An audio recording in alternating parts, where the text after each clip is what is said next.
Professor Damodaran is uncomfortable with positions in a portfolio being too large. As he put it, seeing Berkshire Hathaway's making up 35% of the Berkshire Hathaway portfolio is approaching the danger zone. So he's interested in Warren and Charlie's perspective on this. I'd like to make one comment first, but Charlie will come up with... I think he's out of his mind. Yeah, I knew that was coming.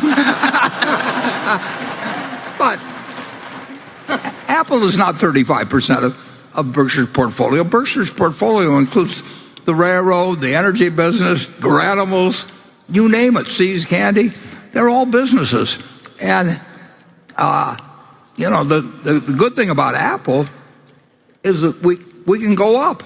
They buy in their stock, and instead of owning 5.6%, they got about 15 billion, 700 and some million shares outstanding. They get down to 15.25 billion without us doing anything. We got 6%. So we can't own more than 100% of the BNSF. We can't own more than 100% of Garanimals or See's Candy. And it'd be nice. We'd love to own 200%, but that just isn't doable. But they're all the same. They're good businesses.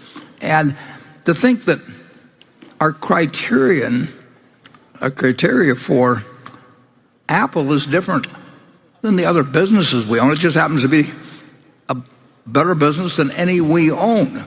And we put a fair amount of money in it, but we haven't got more money in it than we've got in the railroad.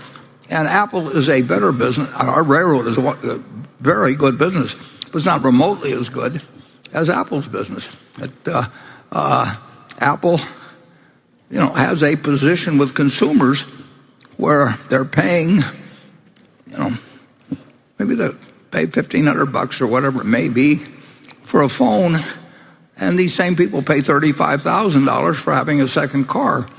And if they had to give up a second car or give up their iPhone, they'd give up their second car. I mean, it's an extraordinary product. We don't have anything like that we own 100% of, but we're very, very, very happy to have 5.6 or whatever it may be percent, and we're delighted every 0.1% that goes up. That's like adding $100 million to our earnings. I mean, our share of the earnings.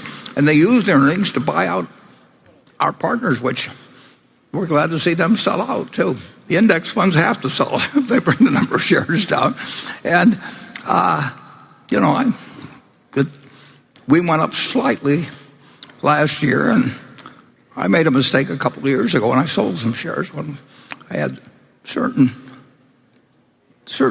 reasons why gains were useful to take that year from a tax standpoint. But having heard me say that, it was a dumb decision.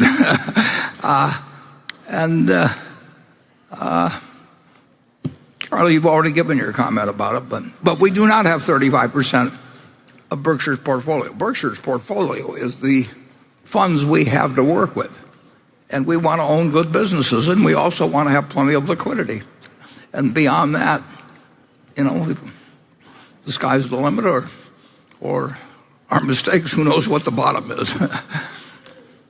Charlie, do you want to add anything to your earlier comment? Well,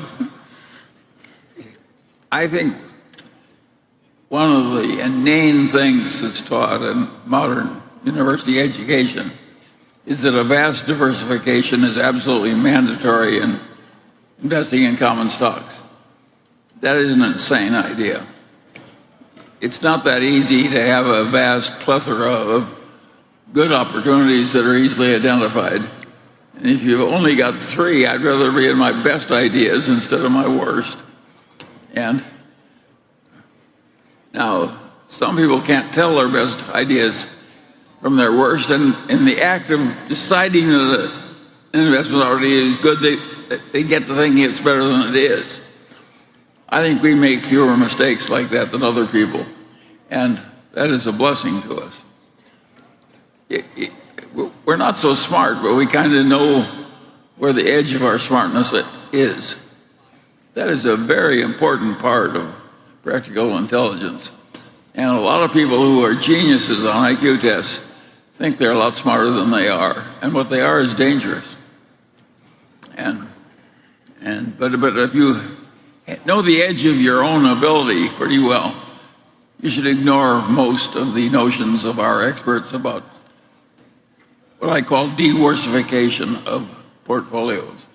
According to Charlie Munger, the idea of vast diversification is an insane idea taught in modern university education. It's not easy to have a vast plethora of good opportunities that are easily identified. They would rather invest in their big ideas instead of their worst. They make fewer mistakes because they know the edge of their own ability pretty well. Buffett and Munger suggest that practical intelligence is more important than IQ tests. Knowing the edge of your own ability is crucial for making wise investment decisions. Berkshire's portfolio includes various businesses including the railroad, the energy business, Gar Animals, See's Candy, and Apple. They want to own good businesses and have plenty of liquidity. Buffett mentioned that having liquidity is crucial, especially during economic downturns. They are delighted with their 5.6% stake in Apple. Apple is a better business than any they own. Buffett mentions that consumers are willing to pay $1,500 for an iPhone, but they are not willing to give up their second car. It is an extraordinary product that they are happy to be associated with. Additionally, every 0.1% that their stake goes up is like adding $100 million to their earnings. They have no intention of owning more than 100% of any business they invest in. They are not uncomfortable with positions becoming a large part of their portfolio if it is a good business. Buffett mentioned that they put a fair amount of money in Apple and are delighted. They don't have any problem if their position goes up in a good business as long as they don't own more than 100%, because they're comfortable holding their investments for a long time, and they believe in owning good businesses with long-term potential.